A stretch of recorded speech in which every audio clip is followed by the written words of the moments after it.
Hey everyone, thank you so much for tuning in to this episode of Social 3.0, and I'm thrilled to be joined by Carol Howley today. I met Carol a few months ago actually, and after about 30 seconds of hearing Carol speak at this event that her business had organised, I immediately knew that I wanted Carol on this podcast because you can tell within a moment someone that has the right level of experience in marketing, a level of humility and understanding, and also the impact that brand has on an overall business's growth. So with that, we're going to dive into all things B2B marketing with Carol. So let's dive into it. Carol, thank you for joining us today. How are you doing? I'm good, thank you. And thank you so much for having me. It's a real honor to be on the show.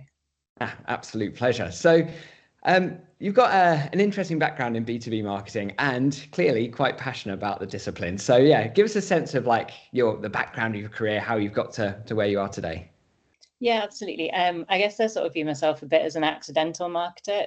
When I was kind of growing up, I didn't really know what I wanted to do, but I knew I wanted to do something that really blended the things I was good at. I found at university and sort of school, I was very good at really, I guess, understanding the psychology behind what people did and behind decisions and the way they made decisions. I worked in research when I was sort of funding myself through my degree, and just really enjoyed the blend, I think, as I got into marketing and did more in my course of like art and science and people and how that kind of all comes together through marketing to kind of, I guess, create and sell and build a brand and build identity. So for me, it was really that blend of kind of creating growth and having kind of that background in marketing as well. So for me, in terms of getting into B2B, I started off not really knowing which side of the fence I wanted to sit on. I took a job at a company called Best Western Hotels, which was a fantastic place where I could switch in between the two. And I worked an awful lot. We actually outsourced our emails, which was really interesting because we worked with an amazing company called Identex. And they built hundreds of millions of variations. And it was when I really started to kind of see the ability of technology to kind of accelerate the scale and speed of marketing. So I worked on that and then moved into sort of working on a B2C brand, worked with sort of Visit Scotland for a little while. And then within that kind of came into contact with Skyscanner and was pitching actually for an air route to come into Edinburgh Airport. I met the team at Skyscanner and literally thought they were amazing. So desperately applied for a few jobs and got a job working at Skyscanner. And I was actually on the B2C side. So working on the advertising and the homepage, obviously coming from that background in kind of advertising, variants, programmatic kind of life cycle stuff. So I looked after the homepage.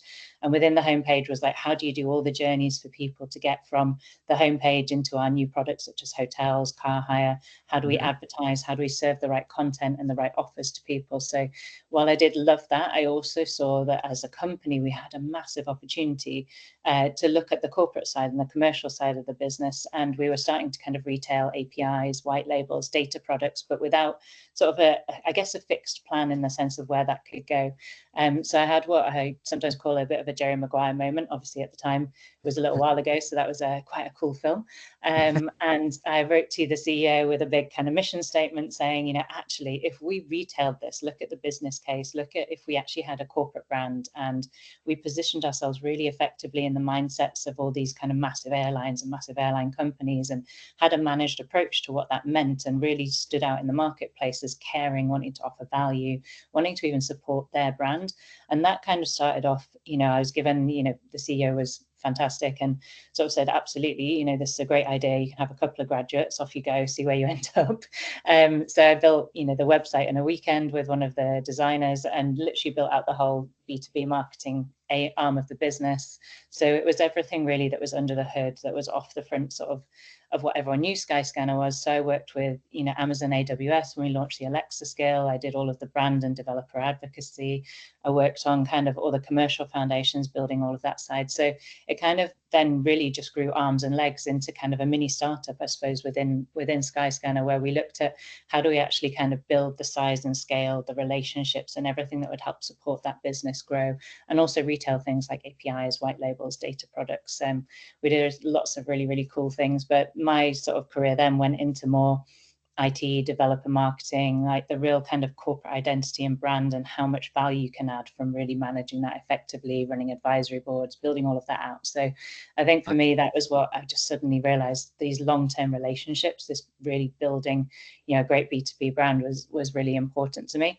And from then I moved into Canonical, which is probably as far down the IT kind of rabbit hole as you could go. But the most incredible company selling, you know, well, obviously it's the biggest operating system, Linux operating system. So just a fantastic place to work, and a huge amount of learning for me in terms of all those products and so many things that for me as a marketer I didn't actually know, but absolutely loved working in and learning about, and, you know, helping to sell that.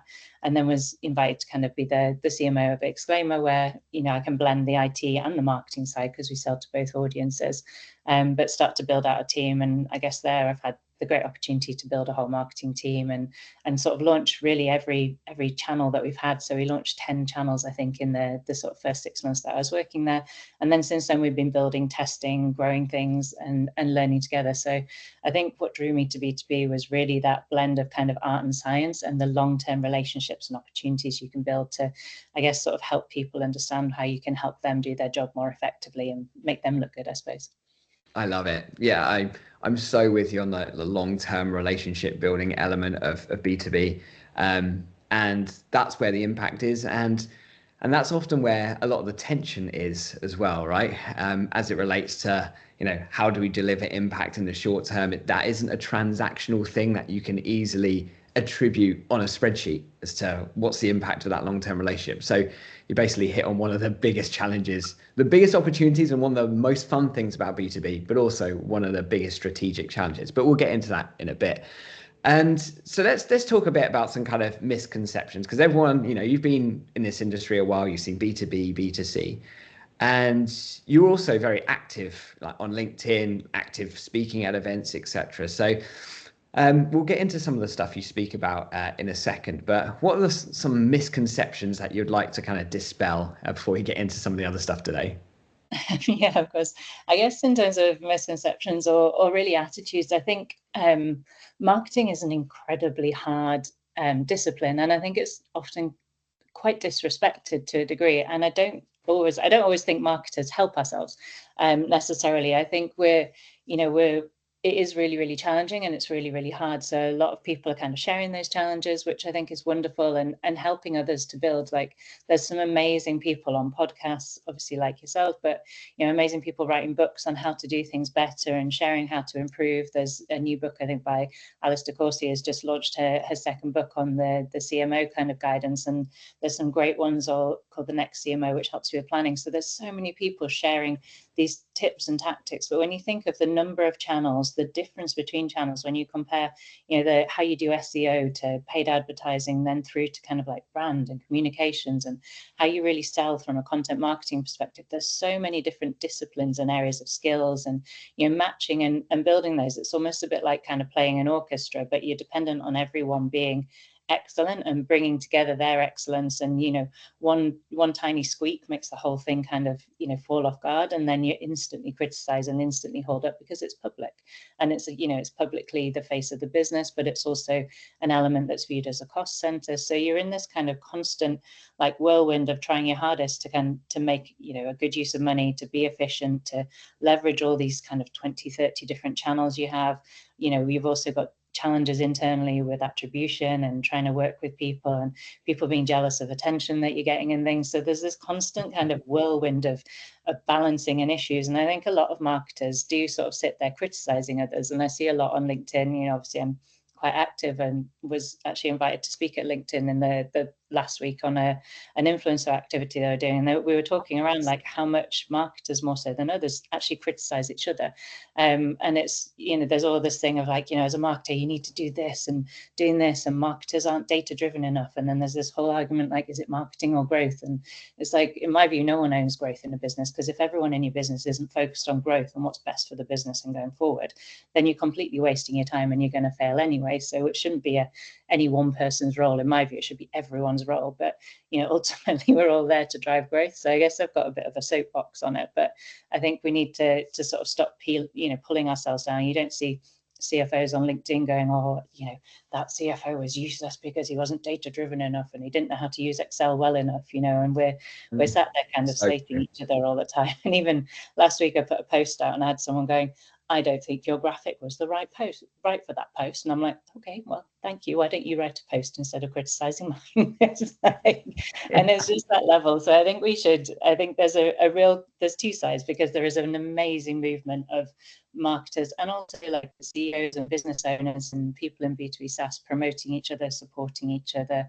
I've joined this amazing group called Wednesday Women, who are just fantastic, like supporting women, supporting people in the industry. You know, there's so many places like that that you can go that are actually lovely and supportive. And I think that shift is happening, but there's still a bit of a kind of, I guess, just a bit of a backwards and forwards that I think is unnecessary. Like there's never any need to put anyone down or try and put yourself ahead by claiming someone else didn't do something well. It's, you know, it just shows that you're probably not good enough yourself. So I think I just feel like marketers and all people, it's hard in business. We're working so hard.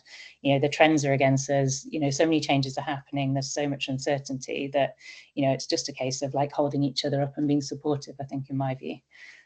Yeah, and I'm so with you. I love that as a narrative, and actually probably quite pertinent to this is that LinkedIn is kicking off with Jaguar's rebrand at the moment, right? So, and I think whilst, yeah, on the face of it, you might look at it and go, okay, that's interesting, that's different, and there's so much noise on LinkedIn that criticizes like what were they thinking, but no one has the data behind this, you know, and a lot of decisions look strange without the information behind it, without the context. And I think you made this point when we spoke a couple of weeks ago. It's like marketing is so heavily context specific. If you were given the same data set and the same challenges that marketer was given, you might end up coming to the same conclusion. And it's very easy to be like an armchair expert and say, oh yeah, that's terrible, or that should be better. You're not faced with that, with the responsibility of that decision. You don't have the data that informs that decision. So it's interesting. The more you get experienced in marketing, and you mentioned this to me before as well, Carol, which kind of resonated. It's like, you know, the more you know about marketing, the less you know, if you know what I mean. So it's like it takes experience to start being aware of what you don't know. And some people that are a bit early on in their careers think that, oh yeah, okay, this is how it works, and it's not quite as simple as that, right? No, absolutely, and I think that's the case. I know, like you build a playbook as a marketer and as a CMO, as you kind of start to you work out what works and what doesn't work and how you can do things. But actually, you can take an amazingly productive playbook and put it in another business, and it quite likely won't work because, you know, everyone's different, people are different, context different. The historical or technical debt you have in a business can prevent it. Like I've been desperate to, you know, I came in thinking that I'd be able to build the amazing dashboards that I had in my last company, which were really, you know, we were able to instantly see what was up, what was down, make changes. And the data that we have currently at the moment prevents me from being able to do that. So I'm constantly kind of able to see probably 30-40% accuracy in terms of our data. So then I'm having to use blended averages to work things out. So, you know, nothing ever exactly copies over. And I think when you realize all these contexts and, as you say, all the reasons behind things, you just don't know. So it's a constant, I guess, almost like hedging your bets. I often say to my team, it's a bit like, you know, you're playing a huge game of poker where the hand's kind of slightly weighted against you necessarily, and you don't have all the ideas, you don't have all the elements, and you do just have to make some bets and take some risks. And I think the best marketers are the ones that do take the risk based on their own intuition and data. But it's ultimately like you've got to be aware that fundamentally something may or may not work that's worked in the past because of so many other reasons. But, you know, on the sort of Jaguar advert, I think it, you know, not wanting to share my personal opinions in the sense, but, you know, when you look through the history of marketing and what has worked and what hasn't worked, the renegades and the people that have stood out and done something different often actually have been the people that won. So maybe they're completely onto something. You know, it doesn't necessarily look like a car ad, but it could be a really brilliant thing. It stood out. It's caused an awful lot of attention and noise, and people are eagerly waiting for the car. So perhaps it has actually done a good thing because, you know, there's so much talk about it. There's probably more talk about Jaguar right now than there has been in the last 5 or 10 years. So potentially they've done an amazing play just to kind of be completely controversial and different. And I do think it's those people, you know, when you look back at how Apple kind of started positioning itself, no one really thought that actually you start positioning about like the why a product works rather than just the product features. Surely that'll fail. And then we've moved on to the point where everyone's doing it. So it is always the renegades and the people who think differently or have, you know, a different approach that stands out, because ultimately when you especially look now, like with AI, with everything that's happening, there's so much content. Even I can create amazingly brilliant content very, very quickly without being a content expert. But actually you look at it and it's not as good as the really, really good stuff, but there's this sea of kind of, I guess, crap content all over the place. That's, you know, everyone, there's so much noise, there's so much competition, there's this enormous sea of sameness, that actually standing out is probably the only way we can get ahead, you know, to really make a difference. So it's not necessarily a bad tactic, I think. I like your take on this, definitely. So talking about tactics and like getting a bit more practical now. So let's transition this conversation into the things that you've applied like later on in your career that have worked quite well. Obviously, you're hugely passionate about brand. It's what you talk about a lot in like your talks, clearly, and on LinkedIn, etc. But I'd love to understand a bit more about how you've started to implement like the channels, the tactics, the things that have made an impact as you've been building your latest kind of B2B brand in Exclaimer. Yeah, definitely. And we've kind of been, I guess for me, brands are a really fundamentally important thing. And I think it's really important for a company because ultimately it's what, I guess it's what's the beating heart of your company. It's every interaction someone has, every interaction a salesperson has, you know, even the people that are handling your billing. It's the identity and what builds up your company and what you get known for. And I think there are fundamentally some big shifts in the industry that are actually supporting this shift towards brand. And when you look back, we did, you know, when you look back sort of 2020, there was obviously a big change where everyone got stuck at home and you're reliant on your computers, and everything went digital. And from, you know, as a demand gen marketer, it was fantastic because you could literally measure everything. You know, there wasn't as many brands. It took a while for people to catch up. You could really over index, I guess, on that digital activity because people weren't meeting, they weren't seeing. And, you know, the only way to reach people was kind of advertising the hell out of everything you could possibly do. And then we've kind of had this big shift where people have realized that actually everyone's doing that. And there's so much competition. You know, the cost, when you look at the costs of clicks that they were sort of 2-3 years ago compared to now, it's absolutely bonkers. So it's almost like a war of attrition. If that's your only method of going to market, is, you know, it's fundamentally just going to cost you more and more, and you've got nothing to take over that long tail. So I think what we've sort of seen, and a lot of the research shows that is, you know, brands can come out, or companies can come out with gates and spend their way to a certain level of kind of penetration, but actually to keep going for the longer term and to go past those early adopters that you can reach, or the people that, you know, sort of really had that desperate need right that second, you've got to start to create the image, the identity, the trust, and have people start to rely on you. So I think, you know, and this has been accelerated, I believe, through, you know, AI, through just the speed of change and everything. So I think these shifts over the next few years are going to be, you know, really forging and pushing ahead for brand to be almost the secret weapon behind everything. So I think the shifts that we've been working on sort of in Exclaimer and is around the idea that actually we're going to be seeing a lot of zero-click search. When you think of how, you know, people are searching, I know how I'm searching, you start to see the results coming up, you've got all the suggestions through AI. You know, I actually quite often will go to Chat or Claude or something and actually put in my search query there rather than go to, because you don't have to bother, like it's so easy.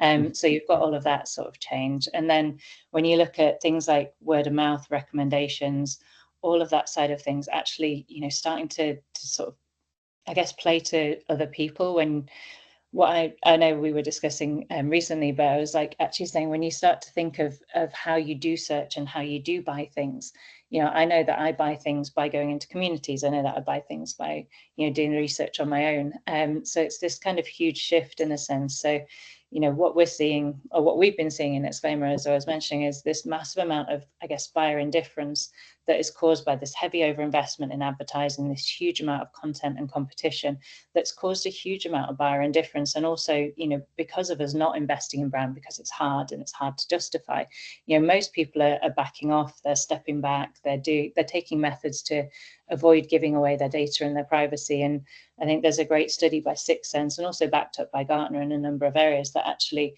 that whole phase of, you know, awareness, consideration can often be happening up to 70% before they come to your site, you know, with marketers not wanting to engage, not getting involved, you know, doing all of that work and research off the cuff. So, you know, unless you're seen in communities, unless you're recommended, unless there's second party kind of, you know, search results saying that you're a good kind of player, that you're really, really good at what you do, things are starting to shift in that direction. So we're sort of seeing that actually, you know, unless you're starting to do a lot more than you used to do and technically work smarter, then you've got to start, you know, that change is really, really happening without people sort of knowing. So I think for us, what we've been trying to do is invest in that blend of brand and demand, and start to use, obviously take advantage of AI, but be very mindful of the changes that will happen in search, in the level of content, in people's expectations as well.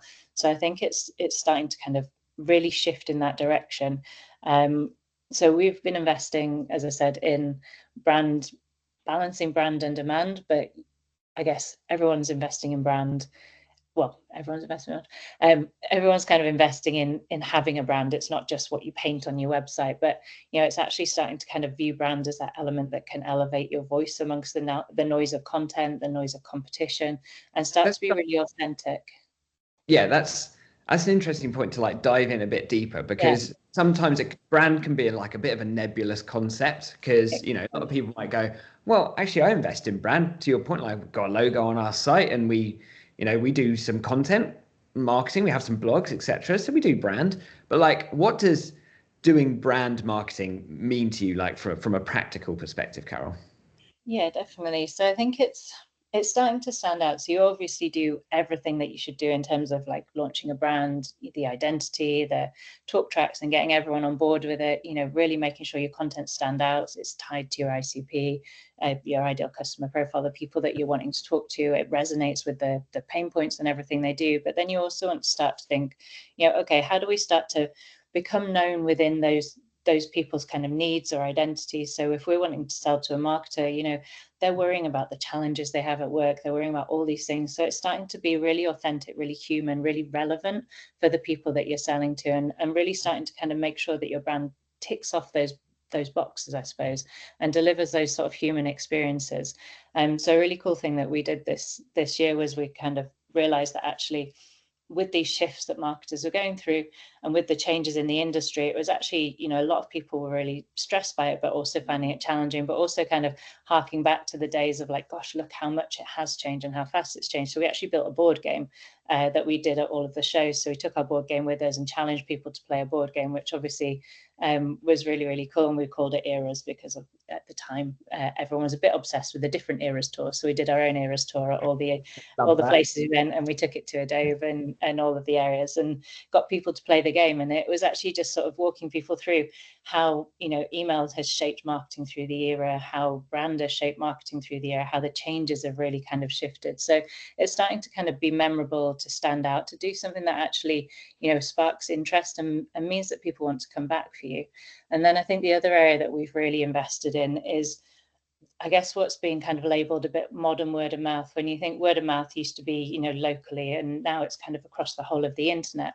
So looking at where you can actually start to stand out, where you can have resonance. So we took a stand at the beginning of this year. We decided we were going to be present on 4 review sites within 10 communities, both on the IT and the marketing side, and really start to kind of work not just on selling, but actually on building identity and standing out for something. So we worked with a number of people sort of in the company to develop what are our talking points, like what's really important to us, what's being talked about in the industry, but also relevant to our brand. So we've developed our kind of frame of reference and our narratives and all these talking points that we wanted to be really known from. And then that gave our team and also our salespeople just, I guess, something to talk about that was relevant and important and actually stood out in the industry. So we kind of arm people with these really good narratives and talking points.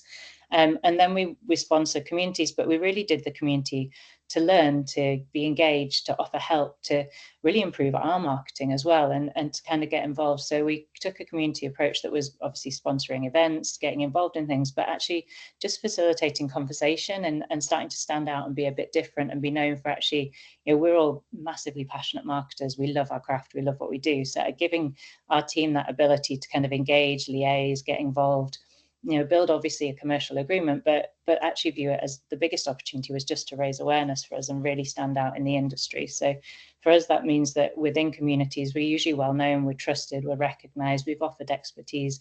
We happily share, when we've made a mistake in our ABM campaigns, or we've made a mistake in something, we'll share, like, don't do this because, we've done it and it really didn't work, kind of thing. So we did that and invested in review sites, which for us has been an amazing activity.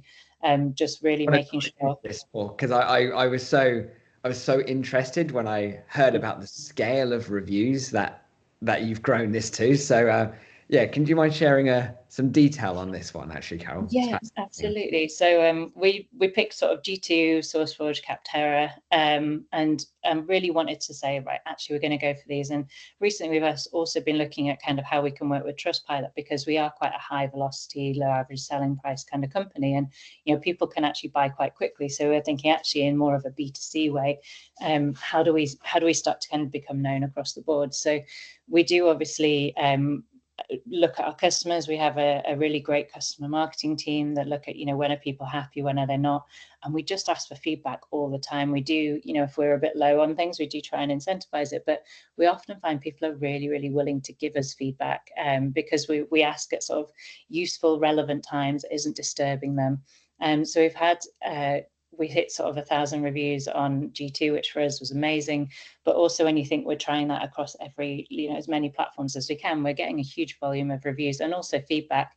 And we use our email signatures to get people to review us, which is a really helpful way to make sure every time, someone's sending an email, whether it, to a customer, whether it's about billing, whether it's about their service, whether it's sort of signing them up and getting them onboarded, all of those have the opportunity to review us and ask people, what did you think? Was the service good? Can you give us a quick rating? So we've always got this constant pulse check going through our email signatures with every customer we're talking to. So for us, that's a great way to sort of say, oh, this person's, happy, or predict churn, and also start to think, well, if they are happy, that's great. Can we get them to share? Can we get them to be an advocate? Would they even want to recommend us going forward? So we've been starting to work as well with some great recommendation sort of customer software called Champion, who are fantastic at helping you identify your customer champions to talk to. So we've been doing this huge project that we started really at the beginning of the year in partnership with our customer success team, just to kind of really get to know our customers, understand what we're doing well. If we're doing something bad, brilliant, because then we can fix it.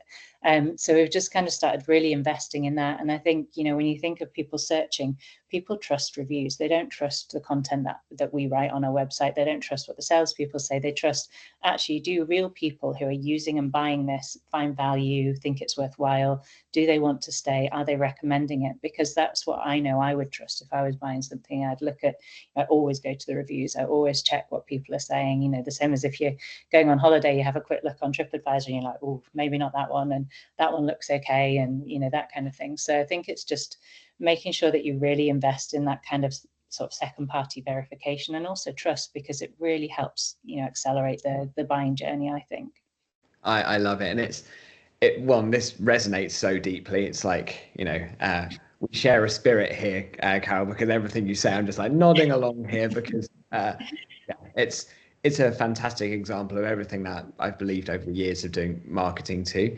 And also picks up on something that LinkedIn gave a talk at an event I was doing recently, and it was in B2B buying decision making processes. Fear of messing up trumps fear of missing out. So it's like, and this is one of those things where we talk about like B2B. We often have a kind of misassociation thinking that B2B is a rational purchase over emotional, where it's not. It's really not. Like, a B2B purchase is possibly the most emotionally driven purchase you will ever make, right? Because you make the wrong decision in your personal life. Maybe you book a holiday which wasn't that great. Yeah, it's annoying, but you've forgotten about it. You make a bad decision at work, that's haunting you, right? That affects everything. So I think that weight of emotional impact is huge. And that's a little aside, but kind of playing that back, like what you've just explained about what brand means to you, really, that's about having a real clear through line from like positioning, ICP, how that manifests in the narratives for your sales team. I love how you talk about like furnishing your sales team with true like industry insights so they can all talk like the professionals that they are, and then how that goes through into communities that you're part of. Clearly, like one of those communities is how I heard about Exclaimer and how I met you as well. So, clearly it works. So the marketing meetup is one of those communities. Can you give us a sense of some of the other community activations that you've worked on too? Add a bit more color to that. Yeah, absolutely. And the marketing meetup's absolutely amazing. Like, we absolutely love working with them. We also work with, a huge range of communities. I probably shouldn't give away all the ones that we're working with and sponsoring. But no, we work with sort of really big established ones, such as like the American Marketing Association, Direct Marketing Association over in the UK. So you want to look at the communities and the companies. We do a lot of partnership kind of marketing. So you want to look at the ones that really, I guess, kind of elevate your brand, that are real brand partnerships, where we're maybe not looking for them to kind of want us to necessarily sponsor, or we may sponsor, but it's actually kind of that brand positioning. It says saying, you know, we're speaking at the American Marketing Association virtual conference, then, you know, it positions us as something that's really well trusted in that area. So we work with that community. They've got a fantastic kind of community that you can really be involved in and learn from, and a huge range of webinars. And the American National Association of Advertising, I think it's the ANA, you know, they do some great things where you can really get involved, through to kind of the communities that are sponsored by, you know, other people, other vendors. We love working with, like Dave Gerhardt does an amazing community that we've been, you know, sort of working with for a while. So there's all these kind of fantastic things that have often, you know, I guess, born out of people's interest, fascination, or just a real want to kind of drive that community. I'm a member of like the CMO Coffee Talk, which is one of my favorite communities. That's, you know, as I know we were talking, you were asking about my last purchase decision. I actually went into there, and also, you know, Pavilion, I suppose, is another community that I always ask for advice when I'm, you know, buying, purchasing things. And I go in and sort of say, you know, I've got this problem. Has anyone had it? Do you know how to fix it? Or, you know, there's this tool that I'm thinking of doing. Has anyone had a good experience? What's the customer service like? And you get really honest, raw feedback from people. And I think that's such a fantastic way that I know that it then makes me feel more confident that I can trust that this is a good sort of software. So I think that whole sort of change in terms of how we buy, you know, relying on people, that whole community and modern word of mouth has really shifted all of that sort of side of things, and it helps people cut through the noise and actually, you know, get the real results. You see this huge range of results that aren't tailored to you, that aren't relevant, that you have to sift through, and it gives you that sort of like element. And also talking to a real person and saying, you know, oh, well, what challenges did you have? And that's how I kind of learned how we could help to fix some of our data issues, was actually understanding, you know, from the team at sort of HockeySat, when we were looking at buying their attribution software, they were like, well, actually, you look at these problems and you look at how you can like map this together and fix this, and then it helps you understand how to improve as well. So I think it's just, you know, learning from different people, getting different perspectives and all of that side. So we do that. And then as I was noting, we also do a lot of partnership work. So we work with, you know, obviously all the review sites. So Trust Radius and GT have been fantastic partners for us in terms of like not necessarily any kind of, we wouldn't expect MQLs or anything like that from it, but it's just learning, being involved in events, being, you know, speaking on webinars with them, that side of things, entering sort of different elements with them. So it's really having that top line brand. And then it's the companies that are probably selling to the same people as you. So we work with Infuse, who are a fantastic partner of ours. And we work together to sort of say, actually, when you're looking at your full ABM journey, you're looking at serving the content. We obviously, you know, we personally use Sixth Sense as our kind of platform for using ABM. But when you're doing all of this kind of like activity, you're really speaking to your ICP, you're really serving the content at the right time through your ABM and your match sales plays. And then actually what we've been trying to do is pull that through in your signatures, so that content, the second that it goes into outreach, or, you know, your salespeople are sending emails, or even customer success, you can start to then serve your content in the same journey and not miss it, you know, I guess not miss a gap. Because I think one thing we've found is that the customer doesn't really care that we're selling to them from a marketing perspective, and then they go into the product, and then it's sales, and then they're handed over another fence to customer success. What they care about is like, you know me, you're using my data accurately and relevantly, you're serving me as quickly as I expect to be served, and it's, you know, it's personalized, it's relevant, it's timely.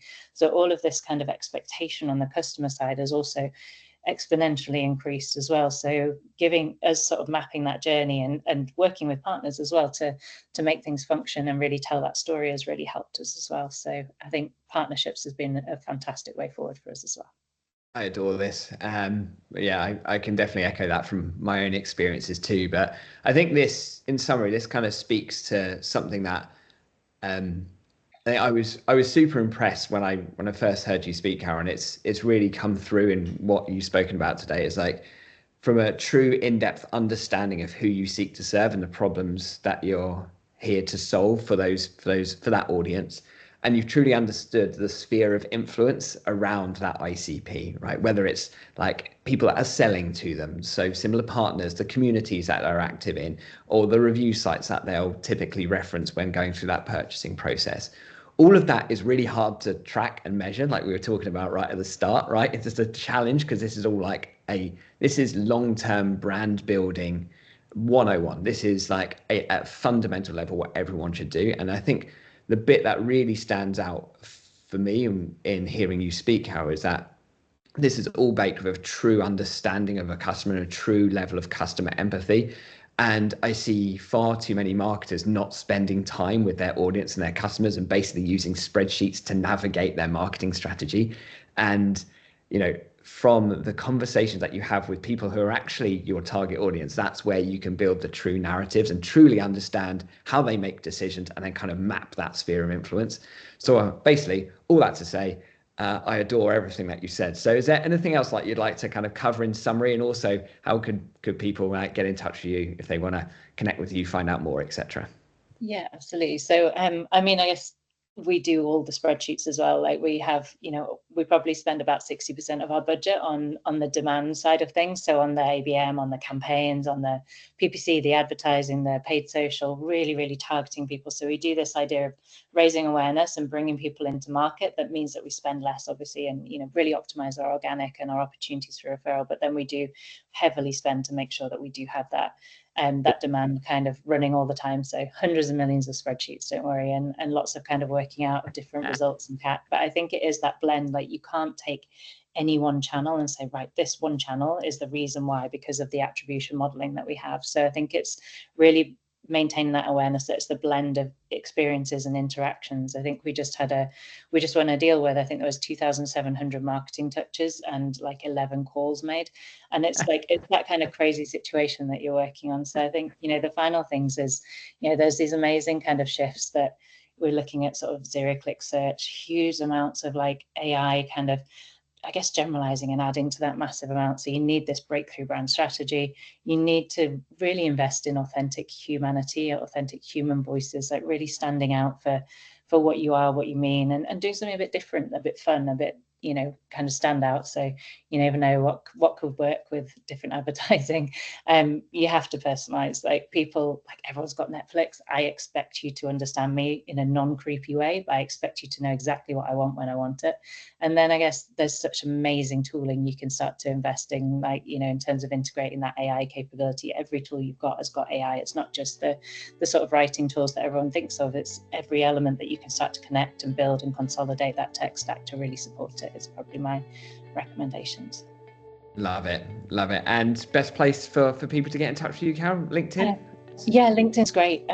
So feel free to follow me on LinkedIn, and always happy to help, have a conversation, chat about marketing. It's one of my favorite things to talk about, as you can tell. Yeah, that comes through. This has been absolutely delightful. Thank you so much for joining us today, Carol. Really appreciate it.